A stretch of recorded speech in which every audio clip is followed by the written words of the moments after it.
Iyyaka na'budu wa iyyaka nasta'in ihdinas siratal mustaqim siratal ladzina an'amta 'alaihim ghairil maghdubi 'alaihim waladdallin amin. Bismillahirrahmanirrahim. Qala mu'allifu rahimahullah wa nafa'ana bihi wa bi 'ulumihi fid dharain amin ya rabbal alamin. Bismillahirrahmanirrahim. Wa qala sallallahu alaihi wasallam, Rasulullah bersabda, man shalla sholatas subhi fil jamaati. Kita masih lanjut tentang keutamaan jamaah ya. Barang siapa yang sholat subuh berjamaah, subuh-subuh ibunya sholat jamaah, summa jala sayadkurullaha ta'ala, habis sholat subuh zikir kepada Allah, bukan ngerumpi ya, zikir, bukan ngomong urusan dunia, zikir. Sampai kapan? Hatta tatla'a asyamsu, sampai munculnya matahari atau waktu isyraq. Jadi sholat subuh berjamaah, terus habis itu sampai keluarnya matahari, tidak dipakai omongan-omongan masalah dunia. Pokoknya murni pakai zikir kepada Allah. Kana lahu satrun minan nar, maka pahalanya Allah akan jadikan pahala sholat subuh berjamaah yang dilanjutkan dengan zikir tadi satrun minan nar, sebagai satir atau penghalang dari siksa neraka. Wa bari'a minan nar, dan terbebas dari siksa neraka. Terbebas dari siksa neraka kalau kita istiqomah sholat subuh terus zikir sampai keluarnya matahari. Nah, ya, ia nggak dapat pahala. Ia nggak dapat pahala ini, tapi dapat pahala jualan kan juga dapat pahala, ya.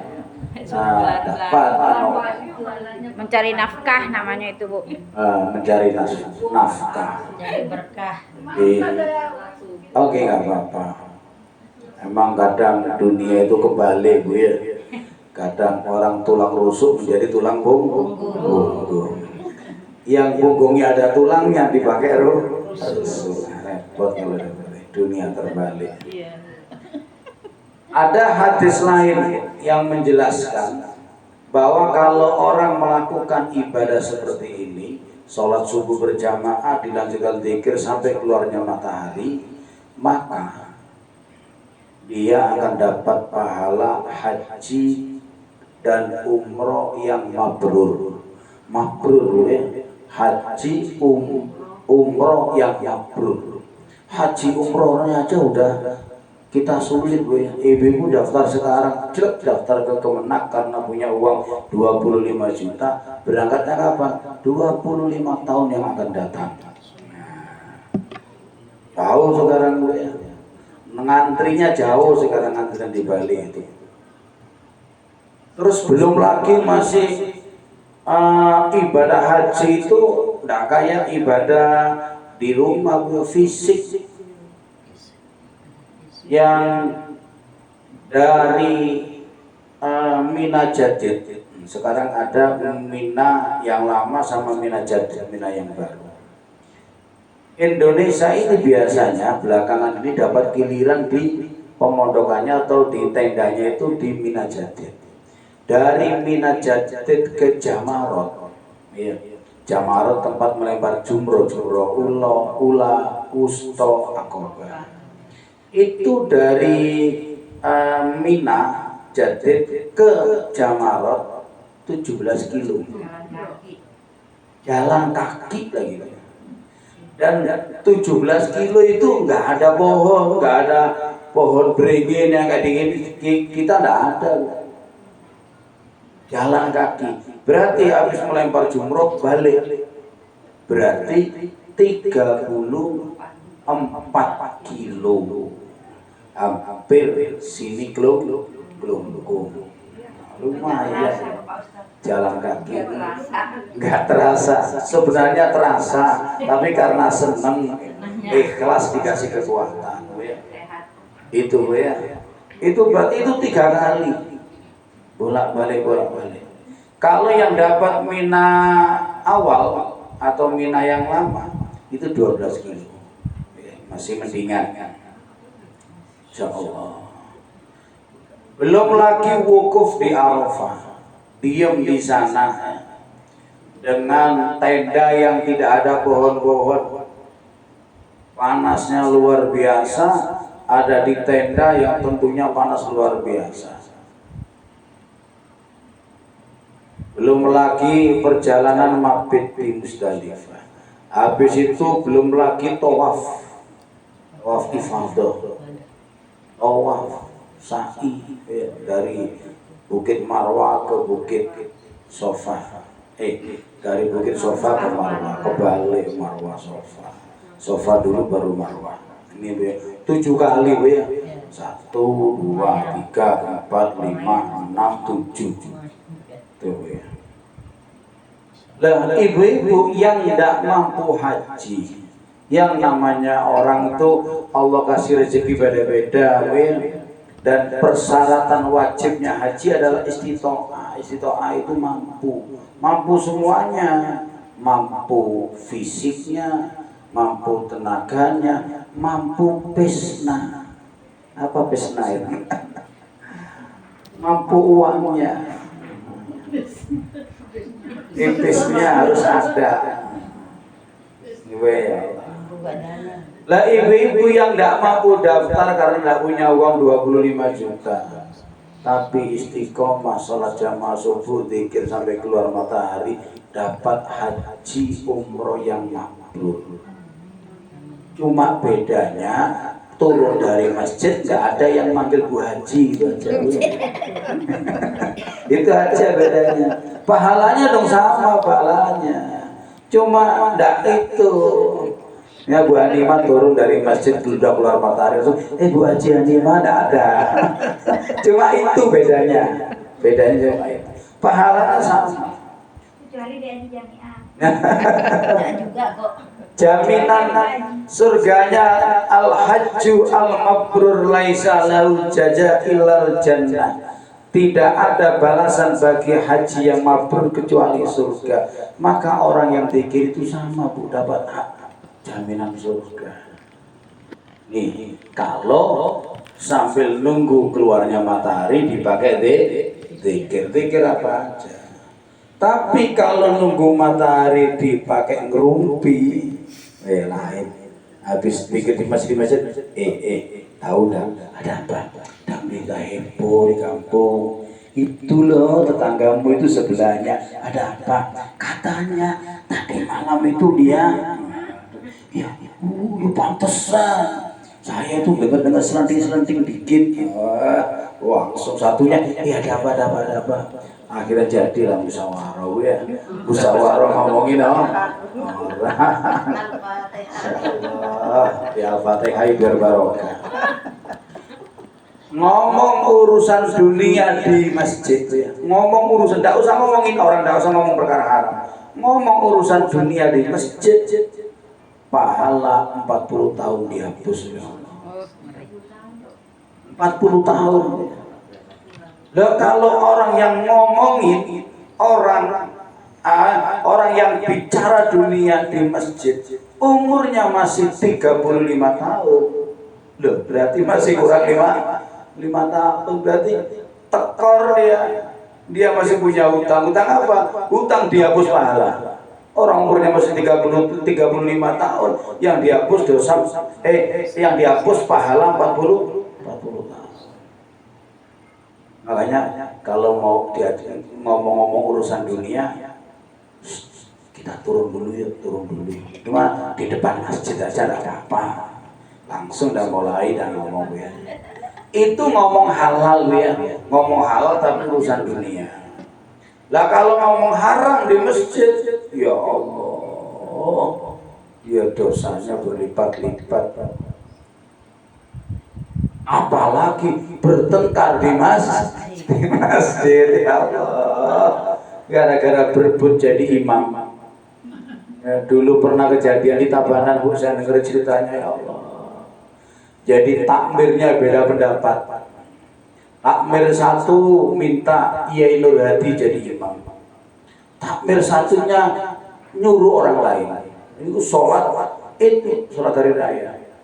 Habis itu Yai Nur Hadi dia tanpa merasa bersalah, santai, orang namanya udah diminta sama ketua takmir, langsung masuk maju ke depan, ditegur sama orang. Terus akhirnya, loh saya sudah nyuruh ini. Akhirnya yang satunya ngalah. Ya Nur Hadi lah maju ke depan jadi imam. Allahu Akbar. Ketua dua takmirnya yang nyuruh orang lain gak terima ya Nur Hadi jadi imam, ditonjok dari belakang. Buas. Hampir pingsan ya Nur Hadi. Imamnya ditonjok dari belakang. Ya Nur Hadi yang model orangnya kurus kecil, ditonjok ya mumet benar. Ini cerita fakta ini ya. Ya, makanya di masjid itu adalah rumahnya Allah. Dinamakan masjid, masjidun itu isim makan, artinya tempatnya sujud. Berarti di sana hanya boleh dipakai ibadah. Ibadah apa aja asal ibadah ya. Ya, jadi makanya tidak boleh sembarangan kita dimana kita muliakan masjid. Sampai kalau ada orang ngeludah ke masjid, nggak niat apa-apa, cuma ngeludah aja ke masjid, haram hukumnya. Tapi kalau niat meremehkan masjid, kafir. Ngeludah karena meremehkan masjid, kafir, murtad. Kenapa? Karena menghina syiar-syiar Islam. Ya, jadi memang kita ini dengan urusan masjid itu ya, yang pertama jalan dekat menuju surga. Tapi kalau kita tidak ngerti dan salah cara berhubungan dengan masjid, terkadang masjid menjadi asbab jalannya masuk neraka. Naudzubillah min dzalik. Ini keutamaan sholat subuh di masjid dilanjutkan dengan dzikir. Ternyata di dalam hadis ini sebenarnya tidak ada embel-embel masjid, Bu ya. Ya mungkin jamaah sendiri karena ada satu akhirnya tidak bisa ke masjid, jamaah di rumahnya, tapi lanjut dzikir sampai keluarnya matahari sama. Wa qala sallallahu alaihi wasallam, Rasulullah sallallahu alaihi wasallam bersabda, Salatul rajuli fi jama'atin tazidu ala salatihi wahdahu khamsan wa isrina darajatan.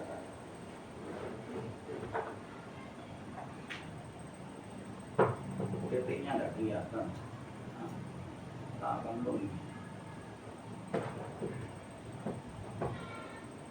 Rasulullah sallallahu alaihi wasallam bersabda, salatul rajuli fi jama'atin. Salatnya orang laki-laki dengan berjamaah, tazidu ala salatihi wahdahu khamsan wa ishrina darajatan. Pahalanya melebihi orang salat sendirian di rumah dengan kelipatan 25 derajat. Bedanya salat sendiri sama salat berjamaah. Wa idza shallaha bi ardin falatin, maka ketika seseorang itu sholat berjamaahnya di daerah yang sulit air, di Mekah, di Madinah. Sekarang di Mekah, di Madinah gampang air ya. Tapi kalau di luar Mekah Madinah sulit air. Kalau di Mekah Madinah luar biasa air. Saya pikir kan pertama kali saya di Madinah itu wudhu, airnya kayak keluar kayak kencing, kayak kencing kucing kecil gitu. Jadi airnya keluarnya kayak itu loh, air galon yang pencetan itu. Ya Allah, kecil sekali. Saya pikir karena mahal air. Ternyata enggak, memang dibuat seperti itu tujuannya biar nggak israf, nggak berlebihan menggunakan air. Ternyata ketika di toiletnya, di WC-nya airnya tuh melimpah. besar sekali akhirnya. Oh berarti ini urusan kesucian ya, urusan menghilangkan najis dibesarkan airnya, tapi urusan pakai wudhu saja kecil airnya. Di daerah sulit air sholat berjamaah, fa'atamma wudhu'ah, kemudian menyempurnakan wudhunya. Air sulit tapi disempurnakan wudhunya. Wa ruku'aha, disempurnakan rukuknya. Wa sujudah, disempurnakan sujudnya. Maksudnya wudhunya bagus, sholatnya bagus. Balaghat sholatuhu khamsina darajatan, maka dia mendapatkan pahala 50 derajat, nambah 50 derajat daripada sholat sendirian. Wa qala sallallahu alaihi wasallam, Rasulullah bersabda, man adraka al jama'ata arba'ina yauman, barang siapa yang menemui atau hadir dalam sholat jamaah arba'ina yauman, selama 40 hari. Nah, ini Bu ya, istiqomah sholat jamaah selama 40 hari, tidak pernah putus, full 40 hari. Beda dengan sholat arba'in. Kalau orang haji itu, kalau orang haji arba'in di Madinah itu sholat 40 kali sholatan. Tapi kalau ini sholat jamaah 40 hari. 40 hari dikali 5 berapa? Tidak bisa ngitung saya. 200 berapa? Ya 200 itu dah ya, 200 sekian. Banyak. Kata Allah lahu bara'atan minan nar, maka Allah akan mencatat baginya bahwa dia golongan orang yang bebas dari siksa neraka, wa bara'atan minan nifaq, dan bebas dari sifat munafik. Kalau mau sholat jamaah 40 hari berturut-turut. Ada lagi di dalam hadis maktub yang lain dijelaskan syaratnya bertemu takbiratul ikhramnya imam. Maksudnya tidak makmum masbuk selama 40 hari, makmum muafik. Makmum yang ketemu sama takbiratul ikhramnya imam. Jadi imam Allahu Akbar sudah ada di situ. Nah ini Bu termasuk sebagian santri riyadonya dulu seperti ini. Hari pesan guru saya ini melakukan ini, fadilahnya akan terkabul hajat bagi kaum santri, akan dimudahkan dalam belajar dan menghafal. Memang berat. Guru saya itu coba menjaga sholat berjamaah ketemu takbiratul ikhramnya imam. Puasa Allah pas di atas 30 hari. Dia bagian jaga. Tentunya kan ngantuk. Dia tahan biar kuat sholat jamaah subuh. Karena pada saat itu pondok itu, saya waktu mondok tidak diwajibkan sholat jamaah. Makanya orang sholat jamaah itu berat karena nggak diwajibkan. Kalau sekarang wajib, nggak sholat dipecut, dicari. Pokoknya waktu jamaah itu ke kamar semuanya harus terkunci. Nggak boleh ada orang berkeliaran di kamar waktunya jamaah. Masya Allah, guru saya ini waktu tahiyat akhir begini, saking ngantuknya mungkin punya, sholat belum selesai tidur ini sambil tangannya tutup gini, bangun jamaahnya sudah gak ada. Berarti jamaahnya gagal. Ya Allah, batal sholatnya. Ya juga Bu, sering saya sampaikan, termasuk batal sholatnya orang yang imam belum selesai salam sudah berdiri. Ini banyak Bu ya, imam baru assalamualaikum warahmatullah, udah langsung berdiri, salam keduanya masih belum, kadang masih as gini aja sudah berdiri, belum selesai imam, tunggu sebentar berapa detiknya, tunggu sempurnakan imam selesai sholat, assalamualaikum warahmatullah, assalamualaikum warahmatullah, baru berdiri. Kenapa? Karena kita statusnya ikut imam, sampai selesai imam sholat harus ikut. Kalau sudah selesai karena rokaatnya kita kurang, baru nambah. Tapi kalau imam masih sholat kok sudah berdiri, ini Kalau dia nggak niat mufarroqah sama imam, bisa batal salatnya. Kenapa? Karena dia masih makmum, imamnya tahiyat, dia malah berdiri. Tak boleh, makanya nunggu sampai selesai. Kalau ada orang seperti itu kasih tahu, nunggu naik sebentar aja biar selesai imamnya salam dengan sempurna baru berdiri. Yang di laki-laki masih banyak. Baru assalamualaikum warahmatullah, udah pada berdiri semua. Yang perempuan nggak ada Bu ya, yang laki banyak Bu ya, masih banyak. Karena perlu memang Bu ya, saya ini orang laki Bu ya, tapi saat ini saya mau muji orang perempuan. Di mana-mana ada pengajian orang perempuan aja yang mau hadir Bu ya. Di mana? Enggak di sini, enggak di Jawa itu ya Allah, ibu saya ikut pengajian, mau macam-macam pengajian, semuanya itu ibu-ibu, bapak-bapak itu seminggu sekali, enggak kompak hadir. Ya maklum mungkin capek Bu ya, capek habis nyari uang, yang nyari atau enggak nyari juga enggak mau ngaji ya repot. Padahal kadang enggak ngerti apa-apa kadang ya, tapi ya ngaji. Kayak gitu-gitu aja paling ya surga neraka Ibu ya. Masa ngaji bertahun-tahun udah selesai kapan? Nggak sukses repot ya. Orang ngaji kok nyari berhentinya. Wa qala sallallahu alaihi wasallam, Rasulullah bersabda, man sholat bardaini fil jamaati, barang siapa yang sholat dua sholat bardaini. Bardaini apa? Dua sholat yang saat dingin. Apa dua sholat yang saat dingin ini? Bardaini ini sholat subuh sama sholat asar ya. Fil jamaati, dengan berjamaah, sholat subuh asar berjamaah, dakhala al jannata bi ghairi hisab, maka dia akan masuk surga tanpa hisab. Seperti itu kalau memang istiqomah sholatnya, habis sholat nggak ngomongin orang, itu Bu permasalahannya Bu ya.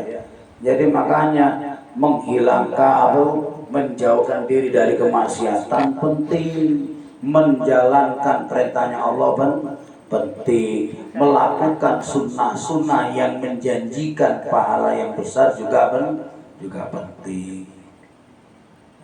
Jangan pernah kita meremehkan pahala yang sedikit.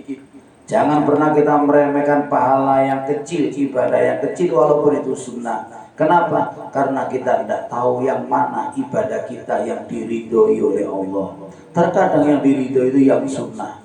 Terkadang yang diridhoi itu pahala yang sepele. Kayak seorang wanita zina, dia tukang zina, dia pelacur, diampuni dosanya oleh Allah Subhanahu wa Ta'ala hanya sebab dia ada di padang Sahara yang jauh dari air, dia kehausan, airnya tinggal sedikit, hanya cukup untuk dia minum, air sudah ada di mulutnya, ada anjing datang menjulurkan lidahnya, kelihatan dia kehausan, kemudian air itu gak jadi diminum, diberikan kepada anjing karena kasihan kepada seekor anjing. Karena itu Allah ridho, Allah ampuni semua dosa-dosanya dengan cara saat dia meninggal dunia, saat menjelang meninggal dia bertobat kepada Allah dan Allah terima tobatnya dan Allah ampuni. Sebab apa? Sebab kasih sayang kepada seekor anjing.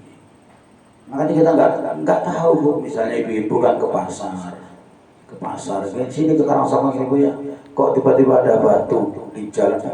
Ini kalau motor lewat ini jatuh, ini diambil karena kasihan. Yang mahal itu Bu, di sisi Allah itu rasa sayang sama orang itu yang mahal, rasa sayang. Katanya Rasulullah di dalam hadisnya, Ar-Rahmanu yarhamuhumur Rahman.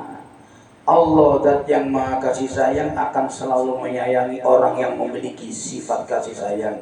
Irhamu man fil ard yarhamkum man fis sama. Sayangilah seluruh makhluk Allah yang ada di muka bumi, maka yang ada di langit, para malaikat dan Allah Subhanahu wa Ta'ala akan menyayangi kalian. Jadi, kalau kita ingin disayangi Allah, sayangilah makhluknya Allah. makhluknya Allah. Di antara menyayanginya, menyelamatkan orang dari gangguan, menyelamatkan orang dari bencana, dari musibah. Juga jangan kita senang hidupnya ganggu hidupnya orang. Jangan usil, jangan jahil sama hidupnya orang. Ada loh orang jahil itu, ya iri hati, sebabnya iri hati. Kemudian kadang diam-diam rumahnya dicoret-coret, kan ada model seperti itu. Padahal dia nggak dapat manfaat apa-apa dari perbuatan itu, cuma puas saja kalau orang yang dibenci itu susah gitu aja. Jadi kerjaannya itu kerjanya bukan dia senang ketika dia dapat uang, senang dapat harta, enggak. Dia senang ketika yang dibenci susah. Dia nggak dapat apa-apa, nggak dapat keuntungan apa-apa, cuma senang kalau melihat orang lain susah. Naudzubillah min dzalik. Wa qala sallallahu alaihi wasallam, Rasulullah sallallahu alaihi wasallam bersabda, man syahida salatal jamaati kataballahu ta'ala lahu dhahiban wa raji'an asra asanatin wa maha'an wa asra sayyiatin wa rafa'a lahu asyara darajatin. Barang siapa yang hadir salat jamaah, maka Allah akan catat baginya setiap berangkatnya dan pulangnya. Belum sholatnya buat di jalan, berangkat jalan terus pulangnya di jalan ini, Allah catat baginya 10 kebaikan, Allah hapus 10 kejelekan, Allah angkat 10 derajat. 10. Kemudian baliknya 10. Terus sehari 5 kali, udah berapa yang diangkat derajatnya, yang diampuni dosanya, yang diberi kebaikan. Ini luar biasa. Kita kerjakan seperti itu sampai kita mati, Masya Allah. Insya Allah suatu waktu kita diambil dalam keadaan husnul khotimah. Itu yang terpenting. Tujuan yang terpenting dalam hidup kita itu akhir husnul khotimah. Karena kalau orang sudah meninggal dunia baru ngerti bahwa kehidupan ini hanyalah sebatas mampir di dalam perjalanan yang panjang, bukan tujuan. Dunia ini ternyata cuma sekedar mampir, seperti halnya orang yang pergi jauh, istirahat hanya sekedar makan dan minum, kemudian berangkat lagi dan tidak akan pernah kembali. Ini yang perlu kita renungkan seperti itu. Wa qala sallallahu alaihi wasallam, Rasulullah bersabda, la salata li jaril masjid illa fil masjid. Tidaklah sempurna salatnya orang yang bertetangga dengan masjid kecuali dia salatnya di masjid. Maksudnya apa? Ketika tidak ada halangan, tidak ada udzur, maka dianggap tidak sempurna salatnya orang yang rumahnya dekat dengan masjid kecuali berjamaah di masjid. Ya, memang rumahnya dekat ya lebih baik di masjid ya. Apalagi di rumahnya misalnya kesuciannya belum terjamin karena punya anak kecil yang keluar masuk rumah bawa najis tidak ketahuan, atau tempatnya berantakan atau tempatnya sempit, enak di masjid. Yang susah itu ya rumahnya dekat dengan masjid, mandinya ke masjid, ngambil air pakai masak air masjid. Habis itu habis makan sakit perut lari ke masjid. Giliran dengar adzan lari dari masjid. Nah, ini repot Bu, lari dari masjid. Makanya ada istilah, kalau sandalmu hilang di masjid jangan kau susahi. Mending sandalnya hilang di masjid daripada sandalnya nggak pernah ke masjid. Itu daripada nggak pernah ke masjid berarti orangnya nggak pernah ke masjid. Itulah keutamaan sholat berjamaah. Sekarang kita pindah ke keutamaan Jumat. Bu ya? Pak nanya dulu Pak. Iya silakan. Kan misalnya ini malam misalnya kan kita hubungan Ya. Malamnya misalnya kita hubungan. Ya. Terus kan Bagi Jamiah langsung tertawa. Nah, sabun jamu Ustaz juga. Nah, habis ini mohon maaf kan. Iya, Mohon iya. maaf Ustaz ya. Tapi jangan pertanyaan saya dianggap recehan nanti. Iya, anu negeri wilayah dulu. Iya. Terus kita sholat subuh. Kita lupa kalau kita belum mandi. Iya. Sampai habis waktu subuh. Subuh ya. Setelah habis waktu subuh, baru kita ingat apa perlu mengulang lagi. Ya, itu ya sama dengan ketika puasa makan jaga di pasar kemarin itu. Jadi sama, enggak apa-apa, orang namanya lupa. Ya, enggak apa-apa.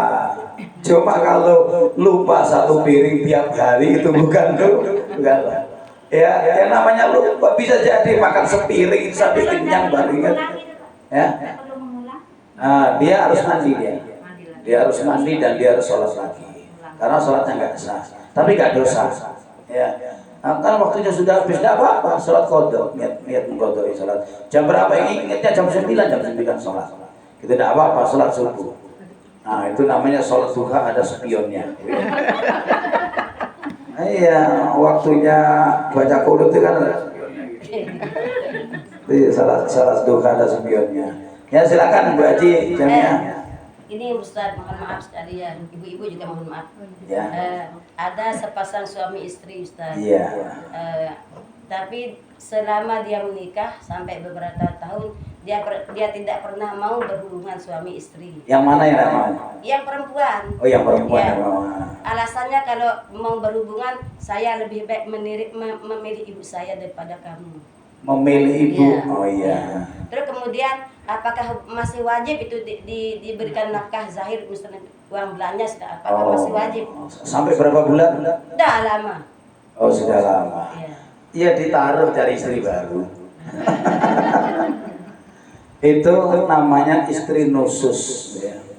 Istri nusus itu yang laki tidak wajib memberi nafkah, tidak wajib. Kalau ngasih ya tidak apa-apa, sedekah. Bukan kewajiban, jadi sedekah. Kalau kuat, yang laki kuat ya nggak apa-apa. Jadi Kalau wali kuat, langsung. kalau kuat, kalau nggak kuat, ya namanya nggak kuat tuh ya. Ngangkat kayu nggak kuat ya ditaruh, nyari yang kuat gitu. Tapi giliran suaminya punya uang minta ini minta itu. Nah itu namanya istri yang khusus dan ketika sang suami minta, nah ini ibu-ibu yang kalau diminta suaminya Bu ya, kalau masih bisa Bu ya, masanya kan kadang sudah nggak bisa. Kalau diminta suaminya nolak, maka semalaman itu para malaikat seluruhnya melaknat dia sampai subuh. Dan segala ibadah yang dilakukan pada malam itu tidak diterima oleh Allah kalau suaminya tidak ridho. Kalau suaminya ridho nggak apa-apa, diajak dek capek ayah nanti itu nggak apa-apa, nggak apa-apa. Kalau suaminya ridho, kalau suaminya ngedumel, diajak capek. Misalnya. Tapi kalau ada sebaliknya Ustaz, minta nafkah batin aja si suami tidak pernah mengerti nafkah zahir gimana itu. Ustaz? Yang Capek juga sang istri. yang nggak mau suaminya ini berarti yang pertama ya perlu diperiksakan ini sakit jiwa apa sakit itunya. Masalahnya kalau itunya sakit ya harus diobati. Ini cerita ini guru saya guru ngaji. Guru ngaji alumni Asunia ya. Alumni Asunia guru ngaji saya. Itu nikah terlambat dia, umur di atas 40 baru nikah dia. Udah terlambat. Kemudian pas baru nikah, itunya nggak bisa dipakai. Repot, itunya nggak dipakai, biar bawa mobil Pajero ya, mobilnya aja diambil. Lah kepake apa kalau itu nggak bisa dipakai? Nangis ya, sampai nangis. Terus sowan sama Kiai datang ke pondok, ngadu sama almarhum Mbak Mada Syawawi.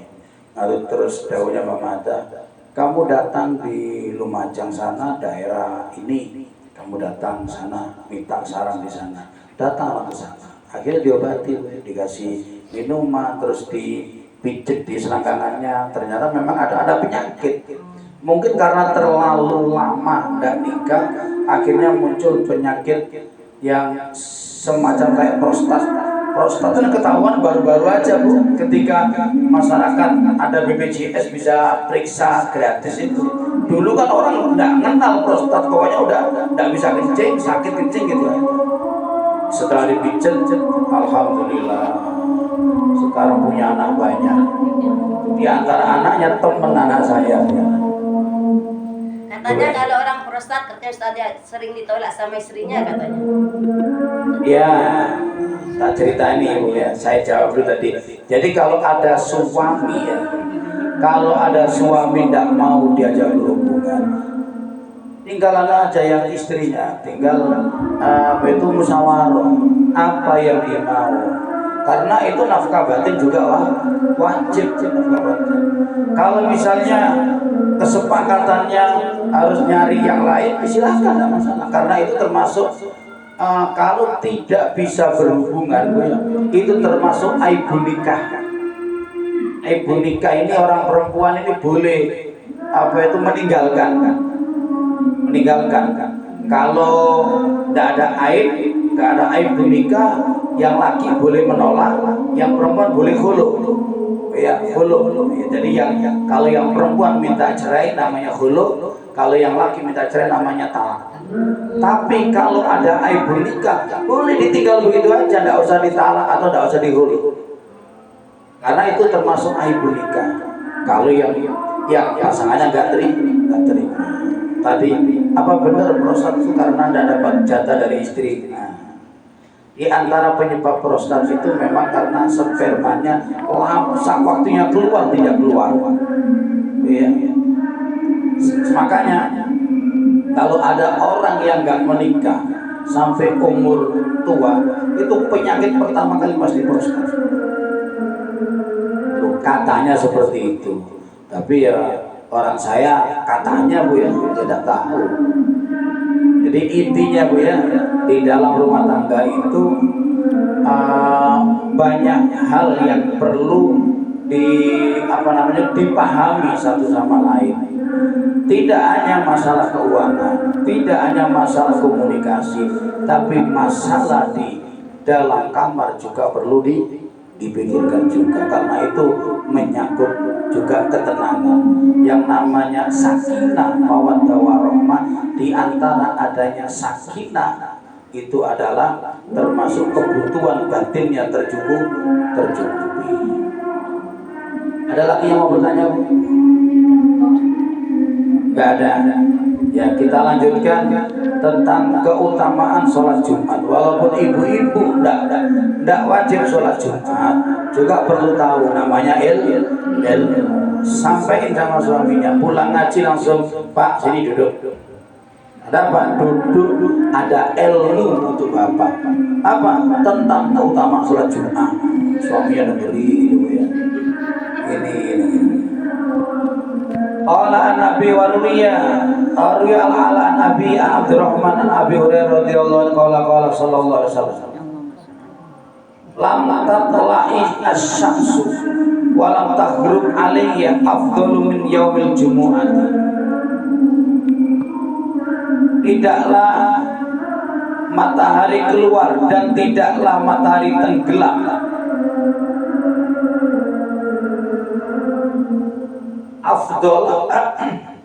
afdol min yaumil jumu'ati, maksudnya tidaklah ada hari dan tidak ada malam yang melebihi keutamaannya malam hari Jumat. Jadi hari Jumat itu hari yang paling utama. Wa ma min dabatin illa wa hiya tafsa'u min yaumil jumu'ati illa as-saqalan al-jinn. Tidaklah ada makhluk Allah di muka bumi ini yang takut atau terkejut, takut dengan datangnya hari Jumat, kecuali illa saqalain, kecuali dua makhluk, yaitu manusia dan jin. Selain manusia dan jin, tiap hari Jumat ketakutan. Wa'ala, kenapa kok ketakutan? Karena hari Jumat itu telah diinformasikan, hari Jumat itu datangnya hari kiamat. Tiap hari Kamis jangan-jangan besok hari kiamat. Hari Kamis jangan-jangan besok hari kiamat. Kalau kita kan enggak. Jumat ya Jumat. Besok itu hilang ya biasa saja. Masuk Jumat ya biasa saja. Wa ala kulli babin min abwabil masjid malakani yaktubani an-nasa. Malaikat, Bu ya, setiap hari Jumat ini ada 2 malaikat yang duduk di pintu masjid. Agak nyata. 2 malaikat. Saya kadang bingung ini gitu ya. Malaikatnya 2. Masjidnya pintunya 4. Wah ini malaikat duduk di sebelah mana? Malaikatnya 2 ya. Ya kita pahami sendiri Bu ya. Al-awwalu fal-awwalu karrajulin qarraba badana. Yang datang pertama kali dia dapat pahala seperti berkorban seekor onta. Jadi dapat pahalanya korban onta